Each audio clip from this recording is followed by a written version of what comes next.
नमस्कार, आप सभी का स्वागत है यूट्यूब चैनल कुमार फाइनेंस पर। अगर करंट स्टॉक मार्केट का स्टेटस देखा जाए तो इसमें काफी वोलेटिलिटी बनी हुई है। पिछले कुछ दिनों से इसमें गिरावट का दौर जारी है और एक्सपर्ट्स का ऐसा मानना है कि इसमें वोलेटिलिटी बनी रहेगी और इसमें और करेक्शन संभव है। ऐसे सिचुएशन में अगर किसी को इन्वेस्ट करना है स्टॉक मार्केट में तो निश्चित ही अभी भी स्कोप बना हुआ है कुछ शेयर्स में, और अगर आप स्टॉक स्पेसिफिक रख के इन्वेस्ट करते हैं तो आने वाले टाइम में अच्छा रिटर्न मिल सकता है। इसलिए मैं बात करने वाला हूं इस वीडियो में HCL टेक्नोलॉजीज लिमिटेड के बारे में, जो कि एक पोर्टफोलियो स्टॉक है और रिसेंट में इसने अपना क्वार्टर रिजल्ट दिया था जिसमें सारे एस्टिमेशन को धत्ता बताते हुए इसने काफी शानदार परफॉर्मेंस किया है। करंट दौर या फ्यूचर प्रोस्पेक्ट हम देखें तो निश्चित ही हमारी डिपेंडेंसी आईटी पे बनी रहेगी और आईटी शेयरों में अच्छा खासा उछाल देखने को मिलेगा, यह भी संभव है। स्टॉक मार्केट में सेफ रखे अगर किसी को वैल्यू इन्वेस्टिंग करनी है तो HCL टेक्नोलॉजी लिमिटेड एक शानदार शेयर है। और जो पॉइंट मैं कवर करने वाला हूं, पिछले कुछ सालों में इस कंपनी ने कितना रिटर्न दिया अपने शेयर होल्डर्स को,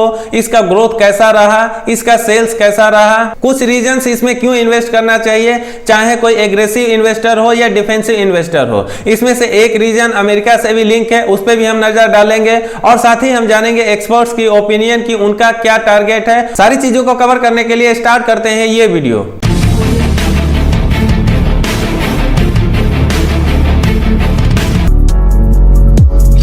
आगे बढ़ते हुए थोड़ा सा नजर अब हम डाल लेते हैं इसके रिसेंट क्वार्टर रिजल्ट पर, जो अक्टूबर से लेकर दिसंबर 2020 तक का था, जिसमें फोरकास्ट किया जा रहा था कि इसका सेल्स जो होगा वो 19,091 करोड़ के आसपास होगा, लेकिन ये सारे फोरकास्ट और एस्टिमेशन को बीट करते हुए 19,302 करोड़ का सेल्स अचीव किया। क्वार्टर टू क्वार्टर कंपेयर किया जाए तो इसमें 3.8% की वृद्धि देखने को मिली। इसके डॉलर रेवेन्यू में भी राइज देखने को मिला और ये 4.4% हाई के साथ $2,617 मिलियन रहा। नेक्स्ट क्वार्टर में इसका कैसा रेवेन्यू रह सकता है उसके लिए अभी से फोरकास्ट किया जा रहा है और ऐसा माना जा रहा है कि जो मार्च में क्वार्टर एंड होगा उसमें 2 to 3% का ग्रोथ देखने को मिलेगा अगर ईयर टू ईयर कंपेयर किया जाए तो। मुझे ऐसा लगता है कि आने वाले क्वार्टर में ये इसको भी बीट कर सकता है, जैसे इसने अक्टूबर टू दिसंबर वाले क्वार्टर में सबके एस्टिमेशन को बीट किया। HCL के क्वार्टर एंड क्वार्टर हाइलाइट्स को हम देखें तो इसका नेट प्रॉफिट 26.5% बढ़ जाता है और ये 3977 करोड़ रुपया होता है, जो कि एस्टिमेट किया जा रहा था कि 3139 करोड़ के आसपास रहेगा।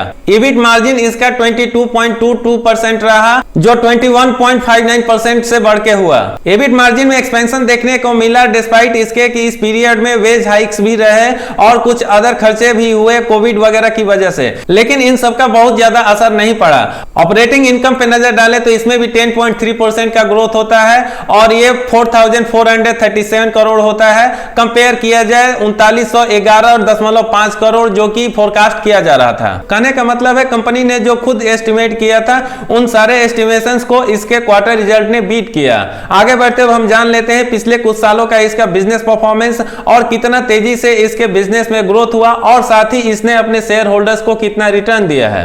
HCL टेक्नोलॉजी लिमिटेड फंडामेंटली काफी स्ट्रॉन्ग शेयर है और मैं आंख बंद करके कह सकता हूं कि आप इसमें इन्वेस्ट कर सकते हैं, कम से कम अगर आपका टाइम होराइजन 1 साल हो तो। लेकिन फिर भी पिछले कुछ सालों का बिजनेस परफॉर्मेंस हम इसका देख लेते हैं ताकि अगर आपके मन में कोई क्वेरी हो तो वो क्लियर हो जाए। उसके लिए सबसे पहले हम नजर डाल लेते हैं प्रॉफिट एंड लॉस स्टेटमेंट पे, और जो डेटा अवेलेबल है जून 2009 से लेके मार्च 2020 तक का है। और जैसा कि मैं हमेशा कहता हूं, जब भी किसी रिटेल इन्वेस्टर को किसी शेयर में इन्वेस्ट करना है तो उसका डेटा 10 से 12 साल का जरूर खंगालना चाहिए और उसके बेसिस पे उसको डिसीजन लेना चाहिए ताकि कम से कम रिस्क के साथ उसको अच्छा रिटर्न मिल सके। इसलिए मैं यहाँ पर आप लोगों के साथ 10 से 11 साल का डेटा शेयर कर रहा हूँ। सेल्स पर अगर हम नजर डालें, जो बाय मिस्टेक यहाँ पर 229 करोड़ दिया हुआ है, एक्चुअली ये 10,229 करोड़ होगा। जो जून 2009 के रिजल्ट में 10,229 करोड़ का सेल्स हुआ करता था वो मार्च 2020 के रिजल्ट में 70,676 करोड़ का हो जाता है। यानी इसके सेल्स में पिछले 11 साल में 7 गुना ग्रोथ होता है। ओपीएम का परसेंटेज भी इसका काफी शानदार है। स्टार्टिंग से अगर आप देखें तो ये 18% हुआ करता था जून 2009 में, जो बढ़ के मार्च 2020 में 24% के आसपास हो जाता है। वीडियो का लेंथ बहुत लंबा ना हो इसलिए मैं हर पॉइंट को कवर नहीं कर रहा हूं।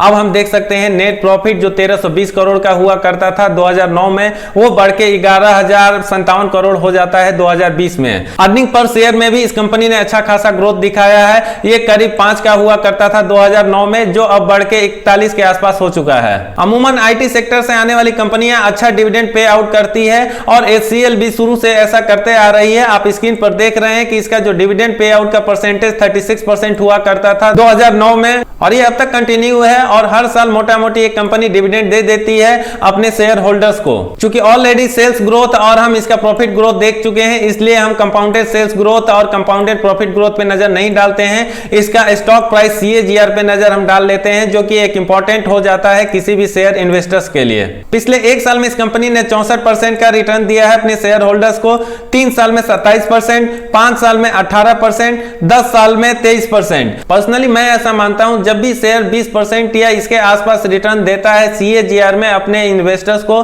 तो काफी शानदार है और निश्चित ही ऐसे शेयर में इन्वेस्ट करना चाहिए किसी भी रिटेल इन्वेस्टर को। रिटर्न ऑन इक्विटी पे नजर हम डालें तो एक साल में इसने 24% का दिया है, 3 साल में 25%, 5 साल में 25% और 10 साल में 27%, यानी इसका रिटर्न ऑन इक्विटी भी काफी शानदार है। बैलेंस शीट में केवल हम नजर डालेंगे रिजर्व्स और बोरोइंग्स पे, क्योंकि इससे काफी पिक्चर क्लियर हो जाता है। यहां पर जो डेटा अवेलेबल है 2009 से लेके मार्च 2020 तक का है। इस कंपनी ने शानदार काम किया है, आप इसमें देख सकते हैं। रिजर्व्स इसका जो 4808 करोड़ हुआ करता था 2009 में, वो बढ़ के फिलहाल 50,724 करोड़ हो चुका है मार्च 2020 के एनुअल रिपोर्ट में। बोरोइंग इसका जो 3016 करोड़ हुआ करता था 2009 में, ये मार्च 2020 के एनुअल रिपोर्ट में 7986 करोड़ हो जाता है। ऐसे देखा जाए तो इसमें बढ़ोतरी देखने को मिलती है। लेकिन यहां पर कहना चाहूंगा कि अगर बोरोइंग्स जो इसका फिलहाल 8000 करोड़ के आसपास है, अगर हम इसको रिजर्व से माइनस कर दें तो भी करीब 42,000 करोड़ का रिजर्व बचता है, जो कि बहुत ही स्ट्रॉन्ग इंडिकेशन होता है किसी भी कंपनी के लिए। रिटर्न ऑन कैपिटल एम्प्लॉयड का परसेंटेज भी इसका काफी शानदार है और पिछले 11-12 सालों में इसने अच्छा खासा और हेल्दी तरीके से इसको मेंटेन किया है।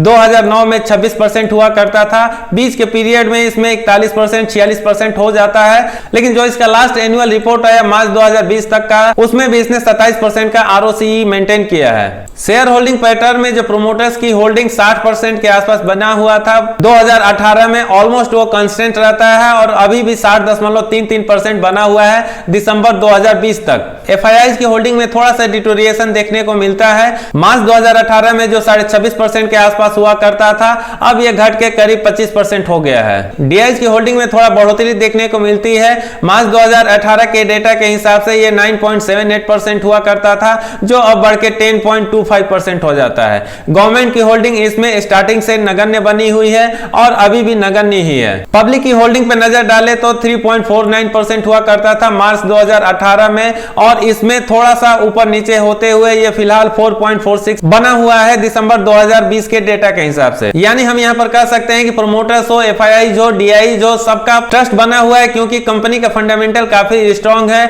और ये कंटिन्यू ग्रोथ करते जा रही है। आगे बढ़ते हुए हम नजर डाल लेते हैं इसके प्रोस एंड कॉन्स पर। दोस्तों, मेरा बैकग्राउंड फाइनेंस का है और 2012 से मैं स्टॉक मार्केट में ट्रेडिंग या इन्वेस्टमेंट करते आ रहा हूं, और बहुत कम बार ऐसा देखने को मिलता है कि किसी भी शेयर में केवल प्रोस नजर आते हैं और कॉन्स वहां पर कुछ नहीं होता है। आप स्क्रीन पर पढ़ सकते हैं कि केवल इसमें 4 प्रोस दिखे जा रहे हैं और कॉन्स की लिस्ट में कुछ भी दिखाई नहीं दे रहा है। हालांकि ऑलरेडी सारे पॉइंट्स हम डिस्कस कर चुके हैं, फिर भी एक नजर डाल लेते हैं। ये कंपनी ऑलमोस्ट डेट फ्री है। कंपनी का ROE पिछले 3 साल के रिकॉर्ड के हिसाब से काफी शानदार है। कंपनी लगातार डिविडेंड पे आउट देते आ रही है और पिछले 10 साल के रिकॉर्ड के हिसाब से कंपनी ने लगातार 19.5% का सेल्स ग्रोथ दिखाया है। अब बात कर लेते हैं HCL टेक्नोलॉजी लिमिटेड के शेयर में क्यों इन्वेस्ट करना चाहिए। टिकट टेप के वेबसाइट पे 5 पैरामीटर दिया रहता है इन्वेस्टमेंट चेकलिस्ट के लिए, और इन 5 पैरामीटर्स पे 4 पैरामीटर में इसको ग्रीन सिग्नल मिल रहा है। आप स्क्रीन पे देख सकते हैं, return versus FT, dividend returns, entry point, no red flag. केवल इसका इंट्रिंसिक वैल्यू जो है वो रेड जोन में है, और अमूमन ऐसा देखा जाता है कि जब भी कोई कंपनी अच्छा परफॉर्मेंस दे रही होती है, उसका इंट्रिंसिक वैल्यू कम हो जाता है करंट मार्केट प्राइस से। ये कंपनी ना सिर्फ लार्ज कैप से बिलोंग करती है, बल्कि निफ्टी 50 की लिस्ट से भी आती है, और निफ्टी 50 में पहुंचना किसी भी कंपनी के लिए आसान नहीं होता है। आप हम सभी जानते हैं, क्योंकि करीब 6000 से ज्यादा शेयर ट्रेड होते हैं स्टॉक मार्केट में, और केवल जो टॉप 50 कंपनी होती है वही निफ्टी 50 में आती है। लार्ज कैप के साथ इस कंपनी का जो मार्केट कैप है वो 2,68,598 करोड़ का है। इसका पीई रेशियो काफी शानदार नजर आ रहा है जो करीब 24 है, जबकि सेक्टर का पीई 32.70 है। इस शेयर में वोलेटिलिटी काफी कम देखने को मिलती है और ये लो रिस्क में हमेशा रहता है अगर कंपेयर किया जाए निफ्टी से, तो क्योंकि जो इसके स्टॉक में वोलेटिलिटी देखने को मिलती है मात्र 1.3 टाइम्स होता है निफ्टी से। स्टॉक प्राइस CAGR ऑलरेडी हम देख चुके हैं, फिर भी अगर हम इसके एक्चुअल रिटर्न देखें तो एक साल में इस कंपनी ने करीब 67% का रिटर्न दिया है, 5 साल में 133% का रिटर्न दिया है। मैक्सिमम रिटर्न जो जनवरी 2000 से दिया हुआ है इसमें 773% का रिटर्न मिला है इसके इन्वेस्टर्स को। SIP के थ्रू भी अगर कोई इसमें इन्वेस्ट किया होगा तो उसको ऑलमोस्ट 100% का रिटर्न मिला होगा। फोरकास्ट में अगर हम एनालिस्ट ओपिनियन देखें तो यहां पर 43 एनालिस्ट ने अपना ओपिनियन दिया है, जिसमें से 88% एनालिस्ट ने रिकमेंड किया है इस शेयर को बाय करने के लिए। इसके अलावा कुछ और कारण अगर मैं बताऊं क्यों इसमें इन्वेस्ट करना चाहिए, तो इस कंपनी का MIS बिजनेस काफी शानदार चल रहा है और ऐसा उम्मीद किया जा रहा है कि आने वाले टाइम में भी वो शानदार ही रहेगा। कोविड की वजह से IT पे हमारी डिपेंडेंसी काफी बढ़ गई है, फ्यूचर भी काफी शानदार रहने वाला है पूरे IT सेक्टर का। और IT सेक्टर में HCL टेक्नोलॉजी लिमिटेड एक बहुत बड़ा रोल प्ले कर रही है इंडिया में, इसलिए भी इस कंपनी का ग्रोथ अच्छा रहेगा ऐसा फिलहाल उम्मीद किया जा सकता है। इंडिया में जो IT कंपनी का मेन बिजनेस अमेरिका और यूरोप से चलता है और पिछले दिनों अगर देखा जाए तो उसमें कुछ प्रॉब्लम हो रही थी, लेकिन जो नए राष्ट्रपति हैं उनके टेन्योर में ऐसा उम्मीद किया जा रहा है कि IT सेक्टर को वहां पर भी बूम मिलेगा और वहां से इन कंपनीज को काफी ऑर्डर मिलने की संभावनाएं व्यक्त की जा रही है। और जब अमेरिका जैसे देश से इंडियन कंपनीज को ऑर्डर मिलेगा निश्चित ही इनका हेल्थ और इंप्रूव करेगा, इनका सेल्स बढ़ेगा, इनका प्रॉफिट बढ़ेगा और जब सेल्स और प्रॉफिट बढ़ेगा तो इसके शेयर प्राइस में भी ग्रोथ देखने को मिलेगा। फाइनली अब हम नजर डाल लेते हैं ब्रोकिंग हाउसेज जो टारगेट दे रहे हैं इस शेयर प्राइस का वो क्या हो सकता है आने वाला एक साल में। शेर खान यहां पर बाई रिकमेंड कर रहा है और आने वाले टाइम में इसको 1250 रुपया का टारगेट दे रहा है। क्रेडिट सूसे जैसे रिनाउंड एजेंसी इसका टारगेट 1325 दे रही है। वीडियो के आखिर में कहना चाहूंगा अगर आपको मेरा काम पसंद आता है और अब तक आपने इस चैनल को सब्सक्राइब नहीं किया है तो चैनल को जरूर सब्सक्राइब करें और साथ ही बेल आइकन का बटन प्रेस करें। यह वीडियो कैसा लगा कमेंट करके जरूर बताएं। अगर पसंद आया तो लाइक का बटन प्रेस करें, साथ ही अपनों के साथ शेयर करें। धन्यवाद, जय हिंद।